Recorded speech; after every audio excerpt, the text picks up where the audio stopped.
어떠한 구조 신호도 없었다. 마지막 전화 한 통도 없었다. 직접 목격자도 단 한 명도 없었다.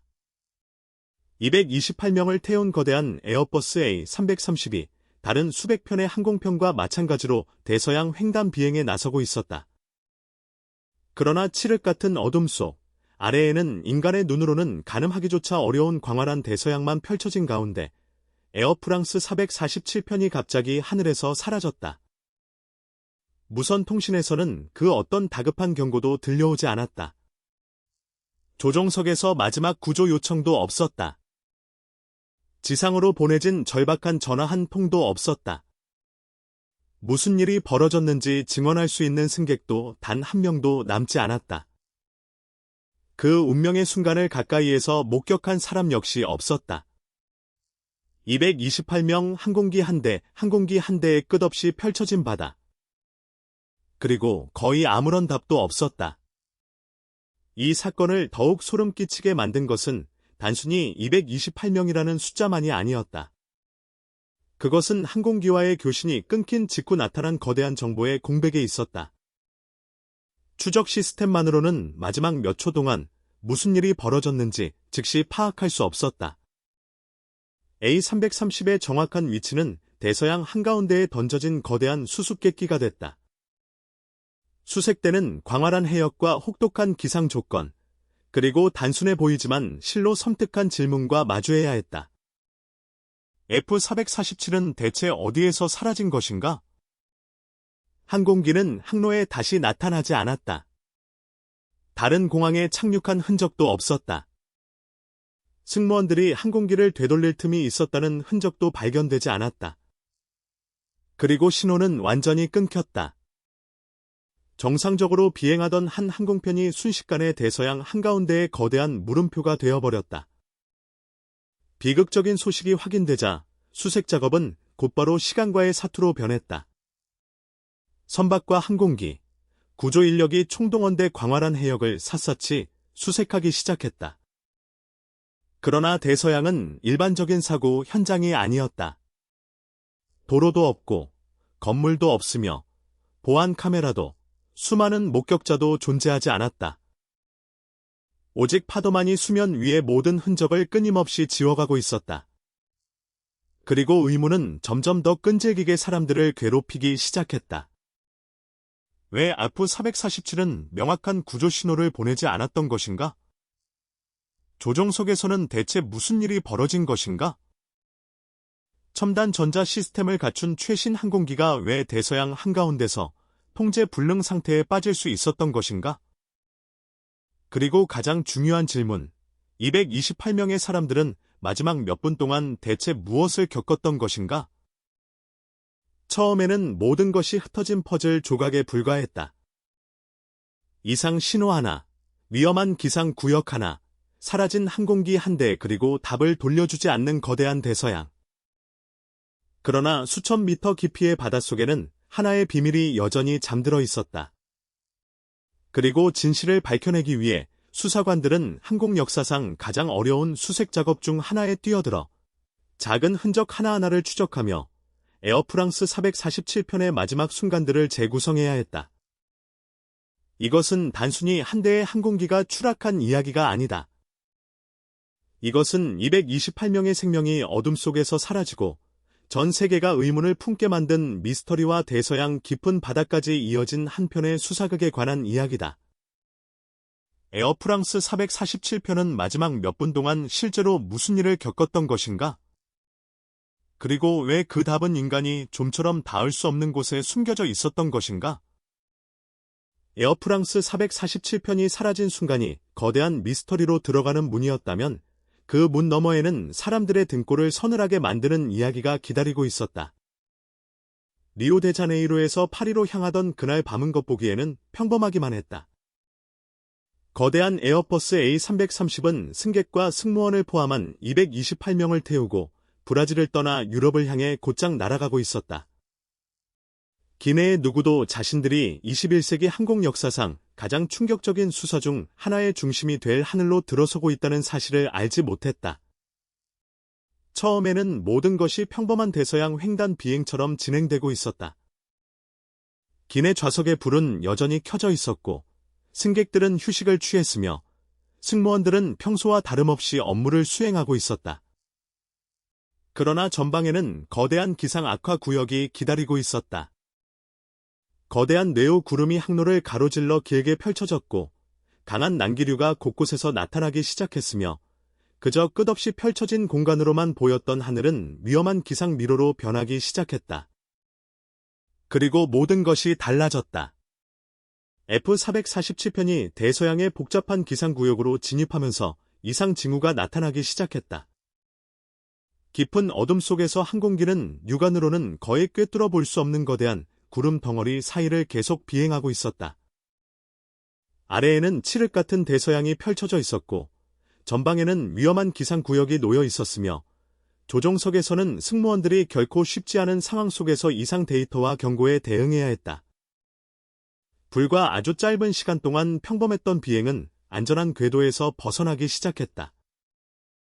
이후 자동으로 전송된 신호들은 수사의 중요한 단서가 됐지만, 항공기가 사라진 당시 지상에서는 누구도 하늘에서 벌어지는 전체 상황을 파악할 수 없었다. 전체 상황을 설명하는 긴급 구조 요청도 없었다. 항공기를 직접 바라보며 상황을 증언할 목격자도 없었다. 그리고 결국 F-447은 너무나 광활한 해역에서 추적 화면에서 사라졌고, 수색 작업은 곧바로 시간과의 싸움으로 변했다. 228명 에어버스 A331대 끝없이 펼쳐진 대서양. 그리고 전 세계를 숨죽이게 만든 하나의 질문. 마지막 몇 분 동안 대체 무슨 일이 벌어진 것인가? F-447편과의 교신이 끊겼다는 소식이 퍼지자 혼란은 곧 거대한 수색 작전으로 번졌다. 그러나 이 사고는 카메라가 모든 움직임을 기록하고 수백 명의 목격자가 정보를 제공할 수 있는 번화한 도시에서 발생한 사고가 아니었다. 그곳은 대서양이었다. 사실상 경계조차 없는 거대한 사고 현장이었다. 도로도, 건물도, 보안 카메라도 없었고, 사람들이 항공기가 정확히 이곳에 추락했다고 지목할 수 있는 고정된 지점조차 없었다. 바다 위에서는 파도가 끊임없이 움직였고, 바람도 계속 방향을 바꾸었으며, 그 아래에는 인간이 쉽게 접근할 수 없는 깊고, 거대한 세계가 펼쳐져 있었다. 바로 그때 F-447의 실종은 단순한 항공사고에서 미스터리의 미궁으로 변하기 시작했다. 수색대는 마지막 데이터와 추정 위치, 그리고 수색 범위를 좁힐 수 있는 작은 단서 하나하나에 의존해야 했다. 광활한 바다에서는 아주 작은 거리 오차만 발생해도 수색 범위가 순식간에 거대한 지역으로 확대될 수 있었기 때문에 모든 정보가 소중했다. 상상해보라. 대양 한가운데서 항공기 한 대가 사라졌고, 이를 찾는 사람들은 얼마 남지 않은 흔적만으로 이미 수면 아래로 가라앉은 거대한 물체의 위치를 찾아내야 했다. 거대한 방 안에서 바늘 하나를 찾는 것과 다를 바 없었으며, 단지 그 방 전체가 끊임없이 움직이고 그 바늘의 대부분이 수천 미터 깊이의 바닷속에 있다는 점이 달랐다. 의문은 갈수록 늘어났다. 항공기에 대체 무슨 문제가 발생한 것인가? 왜 상황은 그렇게 빠르게 악화된 것인가? 조종석에서는 대체 무슨 일이 벌어진 것인가? 승무원들은 무엇을 보고 있었던 것인가? 그리고 F-447은 결국 대서양 어디로 추락한 것인가? 질문 하나하나가 또 다른 문을 열었지만 그 문 뒤에는 여전히 어둠만이 기다리고 있었다. 수색 초기의 하루하루는 긴장감 넘치는 기다림의 연속이었다. 228명의 승객과 승무원의 가족들은 소식을 애타게 기다렸다. 전문가들은 작은 데이터 하나까지 분석하기 시작했다. 그리고 세상은 대서양 한가운데 떠있는 단 하나의 질문만을 바라볼 수밖에 없었다. F-447은 어디에 있는가? 그러나 첫 번째 단서들이 하나둘 연결되기 시작하면서 또 다른 이야기가 모습을 드러냈다. 문제는 항공기가 어디에서 사라졌는가에만 있는 것이 아니었다. 항공기가 사라지기 직전 기체 내부에서 무슨 일이 벌어졌는가가 더 중요했다. 수사관들은 찢겨진 필름을 다시 돌려보듯 시간을 거슬러 올라가며 한 초 한 초를 추적하기 시작했다. 그들은 F-447이 통과한 기상 조건과 기록된 기술 데이터, 이상 신호, 그리고 조종석에서 발생했을 가능성이 있는 모든 상황을 검토해야 했다. 항공기 전방에는 거대한 뇌우 구름이 자리하고 있었고, 강한 기류와 난기류가 고고도 비행을 극도로 어렵게 만들 수 있는 상황이었다. 그러나 단순히 별표 악천후 때문이었다. 별표고 말한다면 이야기는 너무나 단순해진다. 최신 항공기가 단지 구름 한 구역을 만났다는 이유만으로 쉽게 사라지는 것은 아니기 때문이다. 그 참사 뒤에는 하나의 이상현상이 또 다른 이상현상으로 이어지고 하나의 데이터가 의심스러워지며 한 시스템이 예상과 다른 방식으로 반응하고 결국 조종석의 사람들이 극도로 짧은 시간 안에 결정을 내려야 하는 일련의 사건이 있었을 가능성이 있다. 중요한 정보가 비정상적으로 변하거나 끊기는 상황에서 승무원들은 깊은 밤, 복잡한 기상 조건, 높은 고도라는 극한 환경 속에서 실제로 무슨 일이 벌어지고 있는지 정확히 파악할 시간조차 거의 없이 상황에 대응해야 했다. 항공에서 몇 분은 단순히 몇 분의 시간이 아닐 때가 있다. 몇 분이 평범한 비행과 되돌릴 수 없는 참사를 가르는 경계가 될 수 있다. 조종석 창밖에는 칠흑 같은 어둠과 거대한 구름만 펼쳐져 있다고 상상해보라. 아래에는 의지할 곳 하나 없는 대서양이 있다. 전방에는 위험한 기상이 놓여 있다. 조종석에서는 수많은 데이터를 해석하고 처리해야 한다. 되돌리기 버튼은 없다. 시간을 멈출 수도 없다. 밖으로 나가 상황을 직접 확인할 방법도 없다. 모든 결정은 항공기가 계속 앞으로 질주하는 동안 내려져야 했다. 그리고 바로 이 지점에서 수사는 가장 중요한 질문에 다가가기 시작했다. F-447은 단 한 번의 사고를 겪었던 것인가? 아니면 에어버스 A330이 작은 문제 하나하나가 누적되면서 거대한 참사로 이어지는 연속적인 오류의 소용돌이에 휘말렸던 것인가? 데이터를 맞춰볼수록 이야기는 더욱 복잡해졌다. 마지막 몇 초에 가까워질수록 의문은 더욱 섬뜩해졌다. 수사관들이 찾아야 할 답은 단순히 별표 항공기가 어디에 추락했는가 별표가 아니었다.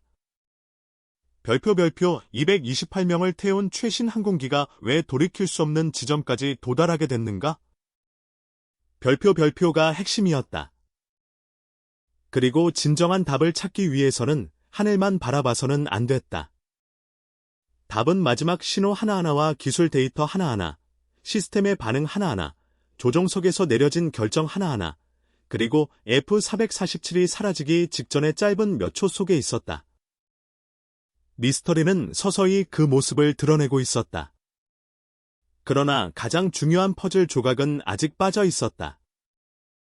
그리고 그 퍼즐 조각을 찾아내기 위해 수사관들은 에어프랑스 447편의 마지막 순간 속으로 더욱 깊이 들어가야 했다. 서로 무관해 보였던 일련의 사건들이 대서양 한가운데서 하나의 끔찍한 참사로 연결됐을 가능성이 있었기 때문이다.